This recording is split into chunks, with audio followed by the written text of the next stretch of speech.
ஆதவ அர்ஜுனா குரான் மேல ஆணையா சொல்றேன், பாஜகவோட கூட்டணி வைக்க மாட்டேன்ற மாதிரி சொல்றாரு. எந்த காலத்துலயும் வந்து ஏன் ஸ்பெசிபிக்கா வந்து ஆதவ அர்ஜுன் வந்து குரான் மீதுன்னு ஏன் அவர் வார்த்தை பயன்படுத்தினா, ஏன்னா முன்னாடி இருந்தே வந்து இப்போ வகுப்பு போர்டுக்கு வந்து அவர் கேஸ் போட்டதாக இருக்கட்டும், இல்லை மற்ற விஷயங்களுக்கு வந்து இஸ்லாமியர் வாக்கு நம்ம வந்து கைப்பற்றிக்கணும் அப்படின்ற மாதிரி அவங்களுக்கு இதாக இருக்காங்க. ஏன்னா இஸ்லாமியர்கள் கிட்டத்தட்ட 6% ஓட்டு வித்தியாசத்தில் இருக்காங்க. ஏன்னா புதுக்கோட்டையாக இருக்கட்டும், ராமநாதபுரம் மாவட்டம், வேலூராக இருக்கட்டும், இந்த பகுதியிலெல்லாம் இஸ்லாமியர்கள் கொஞ்சம் அதிகமாக இருக்கிறனால இஸ்லாமியர்கள் வாக்கு ரொம்ப முக்கியமானது. அது ஏன்னா விஜய் கூட இஸ்லாமியர் வாக்கு நம்ம கொஞ்சம் வாங்கணுன்றதுக்காக தான் வந்து அவங்களோட இது நோன்பு கூட போயிருந்தார். அவர் மசூதிக்கு போயிட்டு தன்னுக்குள்ளா போட்டு கூட ரொம்ப ஈர்த்திருந்தாரு. அதனால இஸ்லாமியர் ஓட்டு வந்து நம்ம விட்டுறக்கூடாதுன்றதுக்காக அப்படி ஒரு ஸ்டேட்மெண்ட்டை சொல்லியிருப்பாரு அப்படின்ற மாதிரியெல்லாம் சொல்லியிருக்காங்க.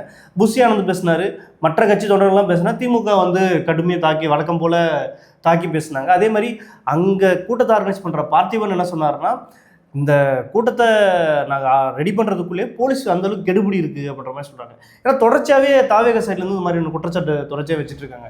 ஏன்னா மாநாடு நடத்துறதா இருக்கட்டும், ஆர்ப்பாட்டம் பண்ணுறது, போலீஸ் வந்து ஒரு ஃப்ளெக்சிபிளாக இருக்க மாட்டேன்றாங்க.